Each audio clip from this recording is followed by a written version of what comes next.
Hello विद्यार्थी जी, तो कैसे हैं आप सब। आशा करता हूं कि आप लोग बढ़िया होंगे और आपकी पढ़ाई भी अच्छा से चल रहा होगा। आज के वीडियो में हम लोग बात करने वाले हैं कि क्लास 10th में जो मैथ है उसका सिलेबस क्या है 2024 के लिए, यानी आपका एग्जाम अगले 2024 में पड़ेगा। तो 2024 में मैथ का क्या सिलेबस होगा, कैसे आपको पढ़ना है, कौन से तरीका से आप पढ़िएगा ताकि आपका अच्छा से अच्छा मार्क आए। ठीक है, ऐसे बेहतरीन तरीका को बताएंगे। यदि आप इसको फॉलो करते हैं तो आपका 98% कोई नहीं रोक सकता है। ठीक है, लेकिन आपको रेगुलर पढ़ना पड़ेगा, डेली पढ़ना पड़ेगा, जैसे बता रहे हैं वैसे करना पड़ेगा।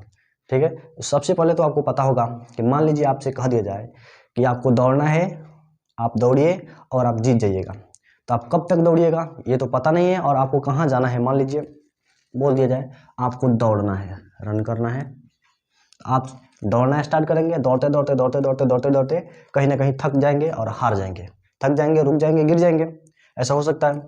और यदि आपका लक्ष्य निर्धारित हो, बोला जाए यहाँ से दौड़कर आपको यहाँ तक जाना है, तो आप यहाँ से यहाँ तक जाने में अपना जी जान लगा देंगे और जीत भी जाएंगे। ठीक है, यदि आपको आपका लक्ष्य मालूम हो कि हमें यहाँ से यहाँ तक जाना है, तब आपसे बोला जाए कि आप दौड़िए, तो आपको ये पता रहेगा कि हमें जाना कहाँ तक है और कैसे जाना है। ठीक है, और आपको केवल बोल दिया जाए दौड़िए, तो आप किधर से भी दौड़ेंगे और दौड़ते दौड़ते कभी ना कभी थक जाएंगे। तो ये आपको पता होना चाहिए कि क्लास 10th में बोर्ड एग्जाम है, आपको कैसे पढ़ना है, कौन कौन से टॉपिक पढ़ना है, कौन कौन से चैप्टर पढ़ना है, कौन कौन से टॉपिक आपके लिए अच्छा है, किस किस टॉपिक पे ज़्यादा ध्यान देना है, कौन कौन से टॉपिक पे कम ध्यान देना है। काहे कि बहुत से ऐसे टॉपिक हैं जो बहुत ईजी है और बहुत से ऐसे टॉपिक हैं जिसको आपको अच्छा से कंसेप्ट क्लियर करना पड़ेगा, तभी जाके समझ में आएगा। ठीक है, तो सबसे पहले तो आपको ये मालूम होना चाहिए कि आपका ऑब्जेक्टिव कितना आता है। क्लास 10th में ऑब्जेक्टिव कितना आता है, पहले 50 ऑब्जेक्टिव आता था, लेकिन अब कितना आ रहा है, 100 ऑब्जेक्टिव आ रहा है, जिसमें से आपको 50 यानी 50 बनाना होता है। ये तो आप जान गए कि ऑब्जेक्टिव आपसे कितना पूछा जाएगा, 100 क्वेश्चन दिया रहेगा ऑब्जेक्टिव टाइप, उसमें से आपको बनाना होता है कितना, 50 बनाना होता है। इतना क्लियर है। उसके बाद में होता है शॉर्ट क्वेश्चन।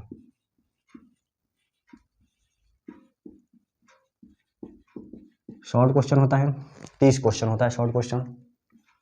30 क्वेश्चन दिया रहेगा और उसमें से आधा बनाना होता है आपको, तो इसमें से कितना बनाना होता है, 15 बनाना होता है। और बहुत ही ईजी होता है, बहुत ही आसानी से आपसे बन जाएगा यदि आपका कंसेप्ट क्लियर रहेगा तो।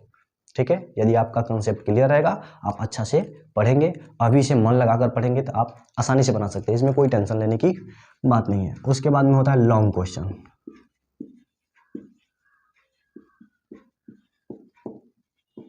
लॉन्ग क्वेश्चन 8 रहेगा, इसमें से 4 आपको बनाना होता है। ठीक है, इतना तो आपको पता है आपको कैसे कैसे पढ़ना है, कितना क्वेश्चन मिलेगा और कितना बनाना है, इतना तो आप जान गए।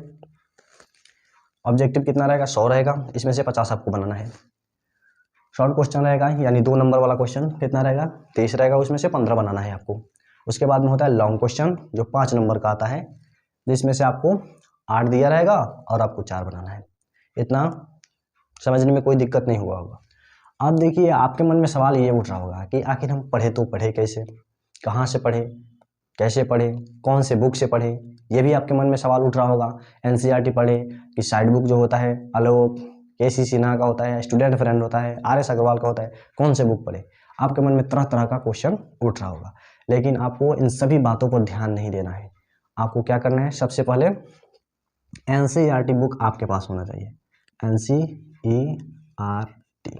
एनसीईआरटी बुक आपके पास होना चाहिए, और कोशिश कीजिएगा कि नोट्स जो होता है यानी फेयर जो करते हैं हम लोग, वो अपने आप से कीजिएगा, खुद से कीजिएगा। ठीक है, यदि आप किसी से खरीदते हैं, पेड कोर्स लेकर खरीदते हैं, किसी दूसरे का नोट्स खरीद कर पढ़ते हैं, तो शायद आपको अच्छा से समझ में नहीं आएगा, आपको रटना पड़ेगा। यदि आप खुद से पढ़कर बनाते हैं नोट्स को, तो आप एक बार देखिएगा, आपको अच्छा से समझ में आ जाएगा और पढ़ने में भी आपको मज़ा आएगा, क्योंकि आप जानते हैं आपको कैसे समझ में आता है, और आप उसको लिखिएगा तो आपको अच्छा से समझ में आएगा। दूसरा कोई क्या जानता है कि आपको कौन से वर्ड कैसे समझ में आता है, उतना तो बेहतरीन ढंग से वो नहीं बता सकता है, तो उसको जैसे समझ में आता है वैसे वो बनाया है और आपसे बेच दिया है। आप खरीद कर पढ़ते हैं और रट्टा मारते हैं, सालों भर रट्टा मारते मारते मारते मारते केवल रट्टा ही मारते हैं। यदि आप समझ के पढ़ेंगे तो आपको एक बार समझेंगे उसके बाद आपको रटने का कोई ज़रूरत नहीं है, देखने का कोई ज़रूरत नहीं है, थोड़ा सा देखिएगा आपको अच्छा से समझ में आ जाएगा। तो कोशिश कीजिएगा कि एनसीईआरटी बुक को लाइन बाय लाइन पढ़ें। लाइन बाय लाइन आप कहिएगा आप क्या बात कर रहे हैं, मैथ को कैसे लाइन बाय लाइन पढ़ा जाता है? तो हम कहेंगे नहीं, मैथ को भी लाइन बाय लाइन पढ़ा जाता है, क्योंकि वो जो किताब लिखा है वो बुक का थोड़ी है कि आपके बुक में इतना 4 पन्ना पेज, 4 पेज, 6 पेज, 10 पेज लिखा रहता है, उसमें ऐसे ही थोड़े ही लिखा रहता है, आपके पढ़ने के लिए लिखा रहता है। आप उसको पढ़िए और उसमें से जो मेन टॉपिक होता है उसको खोज कर आप छांट कर अपने फेयर में यानी नोट्स में लिखिए, उसके बाद पढ़िए उसको, देखिए कितना मज़ा आता है। आपको क्या करना है, आपको एनसीईआरटी बुक रखना है और डेली उसको पढ़ना है। मैथ का बुक है उसको डेली पढ़ना है। आप आधा घंटा पढ़िए, 1 घंटा पढ़िए, 2 घंटा पढ़िए, ये कोई मायने नहीं रखता है। आपको पहले आदत लगाना है कैसे पढ़ना है। ये नहीं कि आप गए आज वीडियो देखे हैं, आज पूरा जोश में हैं, गए फिजिक्स का बुक ले लिए, केमिस्ट्री का बुक ले लिए, हिंदी का बुक ले लिए, मैथ का बुक ले लिए और तीनों बुक, चारों पांचों जितना भी आपका मन किया उतना बुक रख लिए हैं और पढ़ने बैठ गए हैं। अब मन बनाए हैं कि आज रात भर पढ़ेंगे। अब पढ़ते पढ़ते पता चलता है कि आधा घंटा पढ़े या उसके बाद में बिस्तर पे ही सो गए हैं। तो वैसे नहीं करना है। आप 1 घंटा पढ़िए लेकिन डेली पढ़िए। क्या करना है, 1 घंटा पढ़िए लेकिन डेली पढ़ना है, ठीक है, रोज पढ़ना है, रोज पढ़ना है, ठीक है। तो आपको तो एक एनसीईआरटी बुक रख लेना है और सबसे पहले जिस चैप्टर को पढ़ रहे हैं उसका आप कंसेप्ट क्लास कीजिए। कंसेप्ट क्लास यानी जो बेसिक होता है किसी भी चैप्टर का शुरुआत कीजिए। आपको क्या करना है, शुरू से 0 लेवल से शुरुआत करना है और फिर ऐसे करना है ताकि दोबारा वीडियो देखने का नौबत नहीं है, दोबारा आपको वीडियो देखना नहीं पड़े। आप अपना फेयर देखिएगा, उससे ही आप बना सकते हो, ठीक है। तो फेयर को आप खुद से लिखिएगा तब तो ऐसा होगा। यदि कोई दूसरा दिया होगा तो आप पढ़ेंगे या कहीं पे डाउट होगा तो आप कहेंगे, क्या कहेंगे, कहीं पे डाउट होगा आपको तो कहेंगे कि चलो फिर से एक बार वीडियो देख लेते हैं, उसमें आपका टाइम लॉस होगा, टाइम बर्बाद होगा। तो आप जब खुद से फेयर बनाइएगा, खुद से नोट्स बनाइएगा तो आपको बार बार वीडियो देखने की कोई ज़रूरत नहीं है। एक बार वीडियो देखिएगा और नोट्स बनाइएगा और फिर अपने आप से क्या कीजिएगा, जो बुक होता है ऐसा एनसीईआरटी, इसको खोलिएगा और लाइन बाय लाइन पढ़िएगा। आपको अच्छा से समझ में आएगा और इसमें जो मेन टॉपिक दिया रहेगा उसको आप अपने बुक में यानी कॉपी में लिखिएगा, वही आपका नोट्स हो जाएगा। यदि आप दूसरे पर डिपेंड रहिएगा तो कब तक रहिएगा। तो इसीलिए आपको कहीं से भी कोई नोट्स खरीदने की कोई ज़रूरत नहीं है, पेड कोर्स खरीदने की कोई ज़रूरत नहीं है, क्योंकि यूट्यूब पर इतना सारा वीडियो है कि आप फ्री में पढ़ सकते हैं, बिल्कुल फ्री में पढ़ सकते हैं। इस चैनल पे भी आपको फ्री में पढ़ाया जाएगा और नोट्स तो अभी नहीं मिलेगा, नोट्स आपको लास्ट में मिलेगा, क्योंकि सबसे पहले आपको सीखना है। कब तक आप दूसरे पर डिपेंड रहिएगा, सबसे पहले आपको सीखना है नोट्स बनाना। आज तक आप नहीं बनाते हैं, नहीं पढ़ते हैं, कोई नहीं बताता है कि किताब पढ़िए, किताब पढ़कर नोट्स बनाइए। सब जाते हैं, आप लोग कोचिंग क्लास करते होंगे, जाते हैं और वहाँ पे क्या किया जाता है, पढ़ा दिया गया, समझा दिया गया और उसके बाद में क्या किया जाता है, लाइन बाय लाइन क्वेश्चन को बनवाया जाता है और आप क्या करते हैं, छाप लेते हैं और घर पर आते हैं और भूल जाते हैं। उसके बाद में आप कहते हैं मैथ हमको समझ में ही नहीं आता है, कहते होंगे ऐसे। तो ऐसे नहीं करना है। क्या करना है, आपको अच्छा से खुद से नोट्स बनाना है और समझने का कोशिश करना है। यदि समझ में नहीं आता है तो उसको तोड़ तोड़ कर, एकदम तोड़ तोड़ को मैथ से बतिया कर बनाइए, उसको पूछ पूछ कर बनाइए।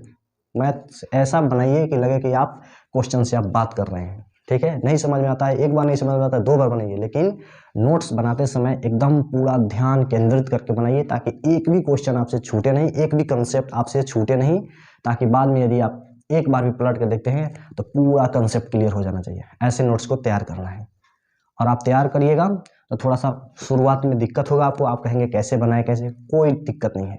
आपको जैसे मर्जी वैसे लिखिए, पहले शुरुआत तो कीजिए। यदि शुरुआत नहीं करेंगे तो होगा कैसे। आज तक आप केवल क्या किए हैं, छापते आ रहे हैं, तो वैसे नहीं करना है। क्या करना है, खुद से नोट्स बनाने का प्रयास करना है। आपसे ज़रूर बनेगा, विश्वास कीजिए, आप ज़रूर बना पाएंगे और अच्छा से पढ़ पाएंगे। और क्या करना है, डेली पढ़ना है आपको मैथ 1 घंटा पढ़िए या आधा घंटा पढ़िए, लेकिन डेली पढ़िए, क्योंकि मैथ यदि आप छोड़ देते हैं 1-2 दिन तो आप भूल जाएंगे। आपको क्या करना है, डेली पढ़ना है और सप्ताह में 1 बार जितना आप पढ़ें उसको रिवाइज ज़रूर करना है। तो सबसे पहला काम क्या हुआ, एनसीईआरटी बुक रखना है। उसके बाद में इससे क्या करना है, नोट्स बनाना है।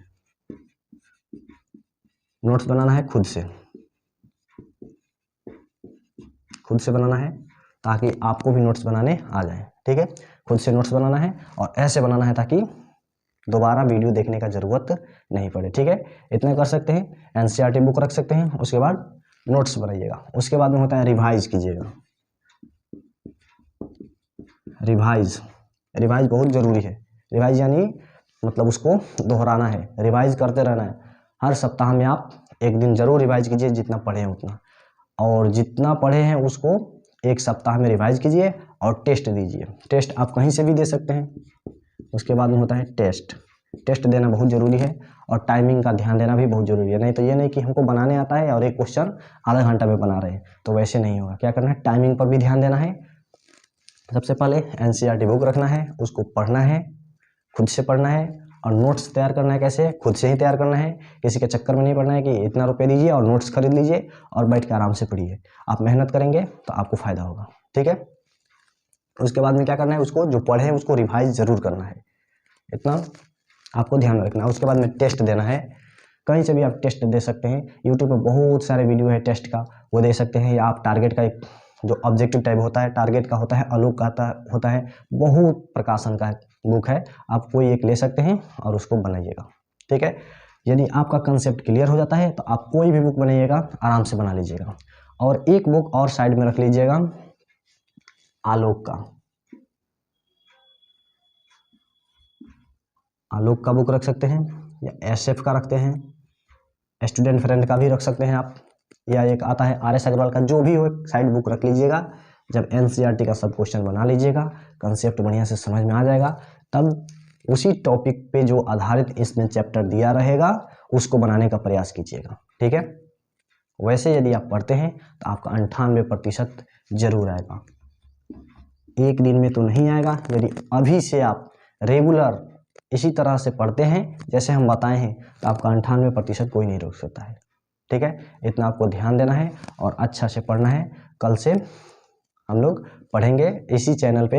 यदि आप चाहें तो हमारे चैनल को सब्सक्राइब कर सकते हैं और हमारे साथ जुड़े रहें, आपको अच्छा तैयारी कराया जाएगा। अब देखिए, आपके जो मैथ का बुक है उसमें बहुत सारे चैप्टर दिए हैं, तो आपको पता होना चाहिए कौन कौन सा चैप्टर है। तो आपके पास तो बुक जरूर होगा, आप अभी तक तो खरीद लिए होंगे एनसीईआरटी का बुक, गणित का जो मिलता है। इसमें देखिए कितना चैप्टर दिया गया है। इसमें टोटल 15 चैप्टर दिया गया है। इसमें टोटल कितना है, 15 चैप्टर है। बारी बारी से हम लोग पढ़ेंगे। पढ़ने का 2 तरीका होता है। पढ़ने का कितना तरीका होता है, 2 तरीका होता है। आपके पास बुक होगा, आप उसमें से देख सकते हैं कौन कौन से चैप्टर दिया गया है, कैसे कैसे चैप्टर है, चैप्टर का क्या नाम है। 1 नंबर में क्या है, वास्तविक संख्या, 2 नंबर में बहुपद, 3 नंबर में दिया है 2 चरों वाले रैखिक समीकरण, 3 नंबर में दिया है द्विघात समीकरण, 4 नंबर में दिया है द्विघात समीकरण, और 5 नंबर में है समांतर श्रेणी, 6 नंबर में दिया है त्रिभुज, 7 नंबर में निर्देशांक ज्यामिति, और आगे ऐसे ही चैप्टर का नाम दिया है, आप देख सकते हैं। अब हम लोग को पढ़ना कैसे है, पढ़ने का 2 तरीका है। एक तो आप लाइन से पढ़िएगा। सबसे पहले क्या करेंगे, चैप्टर नंबर 1 पढ़ेंगे, उसके बाद चैप्टर 2 पढ़ेंगे, उसके बाद चैप्टर 3 पढ़ेंगे, चैप्टर 4 पढ़ेंगे, चैप्टर 5 पढ़ेंगे, चैप्टर 6 पढ़ेंगे, चैप्टर 7 पढ़ेंगे, ऐसे पढ़ते जाएंगे। और एक है कि हम जैसे पढ़ाएंगे वैसे। तो हम कैसे पढ़ाएंगे आपको ये भी जान लेना जरूरी है। हम पढ़ाएंगे वैसे ही जैसे आपको समझ में आए। सबसे पहले कौन सा टॉपिक पढ़ना चाहिए, कौन सा चैप्टर पढ़ना चाहिए, ताकि आपको मज़ा भी आए और समझ में भी आए और कंसेप्ट भी क्लियर हो जाए, ठीक है। तो वैसे हम लोग पढ़ेंगे, जैसे पढ़ाएंगे वैसे पढ़िएगा, अच्छा रहेगा आपको। नहीं तो आप चाहे तो चैप्टर 1 पढ़ सकते हैं, उसके बाद चैप्टर 2 पढ़िएगा, चैप्टर 3 पढ़िएगा, इसमें भी कोई दिक्कत नहीं है, ठीक है। लेकिन हम पढ़ाएंगे कहाँ से, जो आपको समझ में आने वाला है उसी को पहले स्टार्ट किया जाएगा। और एकदम बढ़िया से 0 लेवल से, एकदम शुरुआत से पढ़ेंगे हम लोग। शुरुआत से जो 0 लेवल होता है ना, 0 सब एकदम 0 ABCD से शुरू करेंगे। ABCD मैथ बोले तो एकदम शुरुआत से जो टॉपिक पढ़ेंगे उसको एकदम बेसिक लेवल से एडवांस लेवल तक पढ़ेंगे, ताकि आपसे एक भी क्वेश्चन नहीं छूटे। किसी भी टाइप का क्वेश्चन पूछा जाए उस टॉपिक से होना चाहिए, आप अवश्य बनाएंगे, एकदम धड़ाक से बनाएंगे, ठीक है। तो आपको चिंता करने की कोई ज़रूरत नहीं है। अभी आपके पास बहुत समय है, समय को गंवाना नहीं है, घूमना नहीं है, फ़ोन नहीं चलाना है, ज़्यादा वीडियो नहीं देखना है इधर उधर का, केवल पढ़ाई से रिलेटेड वीडियो ही देखना है, ठीक है। तो अच्छा से पढ़ेंगे हम लोग, लाइन बाय लाइन पढ़ेंगे, कंसेप्ट क्लियर करेंगे, एकदम 0 लेवल से पढ़ेंगे, ठीक है। तो मिलते हैं कल टॉपिक के साथ और स्टार्ट कर रहे हैं कल से क्लास 10th का। तब तक के लिए जय हिंद।